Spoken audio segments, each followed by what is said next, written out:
What would you say are the three most important things at Christmas time? Maybe you'd say it's the tree and the presents and the family.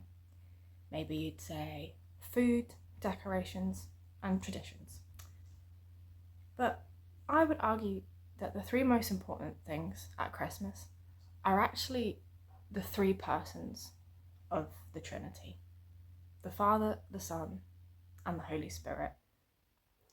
Christmas has always been one of my favourite times of the year, and as I've kind of learned more about theology, I've come to just really love and appreciate how deeply theological Christmas actually is. And without the Trinitarian Godhead, we don't have Christmas.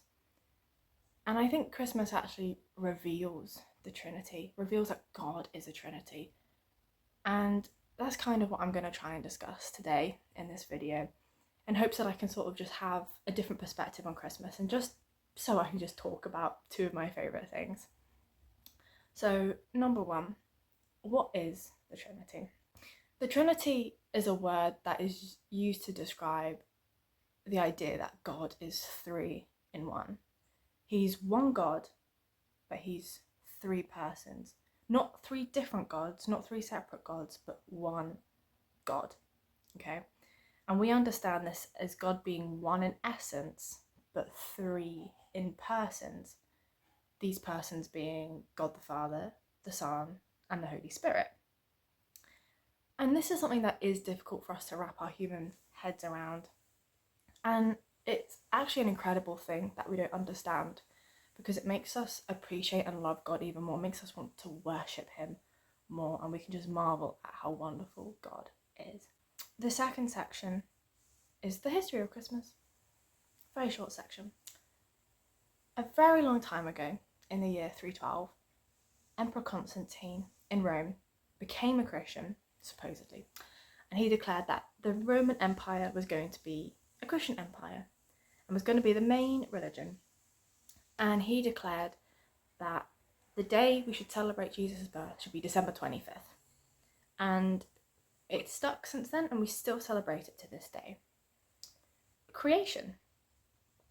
Why do we celebrate Jesus' birth? And what is special about it? And why is it Trinitarian? Well, we can go all the way back to the creation of the world, to the beginning. And this also shows the Trinity. You see, creation was actually a Trinitarian event. And the Bible tells us that God made the world, and the Spirit, the Holy Spirit, was hovering above the waters. And in John chapter 1, it tells us that in the beginning was the Word, and the Word was with God, and the Word was God. And all things were made through him, and without him, nothing was made that was made. And the Word is another way that describes the Son, that describes Jesus. And so you have the Father, the Son, and the Spirit that are all involved in creation. But we actually know that this went wrong, that Adam and Eve disobeyed God, and sin entered the world. But sin has to be dealt with. But God promises that this sin is going to be dealt with, that sin will be dealt with. And we see this in Genesis 3:15, when he's telling the serpent who deceived Eve. He says, I will put enmity between you and the woman, between your seed and her seed. He shall bruise your head, and you shall bruise his heel. And this is God promising in literally the third chapter of the whole Bible that he's going to bring Jesus, that Jesus the Son is going to come and he's going to deal with sin. And he came to deal with sin. But to do that, he had to do that as a human. To deal with human sin, he had to become human himself. And that is what Christmas is all about. Something called the incarnation. That's the fourth section. Section 4, Jesus' incarnation. And so the Christmas story is how Jesus was born as a baby, eventually grows up to die on the cross as a man to save humanity from their sins. But it goes deeper than that. And just think for a moment about how incredible it is that the creator of the universe, the one that made you, became a human, just like you, just like me, just to save us. And actually, a lot of our Christmas carols that we sing each December reflect this kind of Trinitarian thinking. And so many people actually, I was thinking about this the other day, is that we sing these songs and we go to these carol services, but a lot of us don't actually know what it means. We just say these words, we just sing them because they're hymns, because they're carols.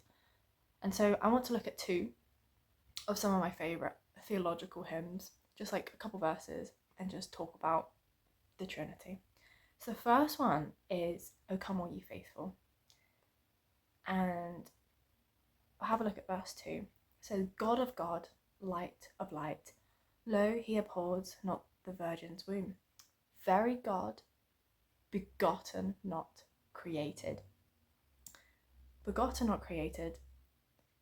The carol actually understands how important it is to realize that Jesus is not a created being. He did become a man, but it doesn't mean that there was a time when he didn't exist. In fact, this is actually a very early heresy that arose in the 3rd century by a guy named Arius. And he claimed that Jesus was created, and he has this very famous quote, "There was when he was not." But we know that that's not true. We know that the Son has always existed, because when we look at John 1, it tells us that in the beginning was the Word, which means that he's always existed. He was there in the beginning, and he was there before that. So then, how could Jesus be begotten? Well, what does begotten actually mean? Well, to beget means to bring a child into existence. So, does that mean Jesus was brought into existence? Well, actually, no. We understand that Jesus is eternally begotten, which means that he is always begotten and he always will be. Again, this is something that's difficult for us to understand, but it's okay because we're human and God is God. And if we understood God, we'd be God ourselves, and we're not because we're humans. And so Jesus is begotten and not created. He is eternally the Son of the Father. He has always been the Son of the Father, and he always will be. And he's always existed, and there was not a time where he didn't exist and then was created at one point. Jesus has always existed. Another one of my favourite carols is Hark the Herald Angels Sing. And one of the verses says, "Veiled in flesh the Godhead see, hail the incarnate deity, pleased with us in flesh to dwell, Jesus our Emmanuel." I could pull apart this whole thing, but I'm just going to focus on one. It's so theological. It tells us that the Godhead, which is another word for the Trinity, became a man, was veiled in flesh. But I wonder how correct this actually is. And I kind of disagree with this, just a tiny bit. That I think the carol kind of implies slightly that Jesus was sort of clothed as a human, that he was like God on the inside, but human on the outside, which could be a heresy known as Apollinarianism, without even realizing it. And it's this idea that he wasn't fully human. But Christians understand that Jesus, the Son, was fully God and fully human at the same time. Again, something we don't understand, but that's okay. And it doesn't make it untrue. It just causes us to worship God more and for who he is. Okay, so we've looked at a couple of different things. What about the Holy Spirit? The Holy Spirit was there at creation, and he also helped to bring forth the incarnation. So Matthew 1:18 tells us that Mary was found with child of the Holy Spirit, and the Holy Spirit was also involved in other things throughout Jesus' life as well. So bringing Jesus as a baby was a Trinitarian event. The Father sends the Son through the Holy Spirit to become a man. It is so Trinitarian, and we don't realize. We just think that it's Jesus becoming a baby and there's all this fun nativity stuff in a stable and the star in the sky, but it's not.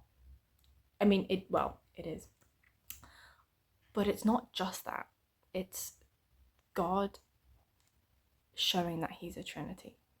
It's every single person of the Trinity is involved in the event. It's very, it's so fascinating to me. Yeah. So Christmas is Trinitarian. It's the season where we celebrate the eternal Father who eternally begets the Son, sending the Son to become incarnate, to become a human, so that he could die, so that we could be saved. And we can do this when we believe in Jesus and what he did for us. John 3:16 tells us that for God so loved the world that he gave his only begotten Son, that whosoever believes in him should not perish but have everlasting life. And we know what begotten means now. So if you believe in Jesus, then you too can be saved.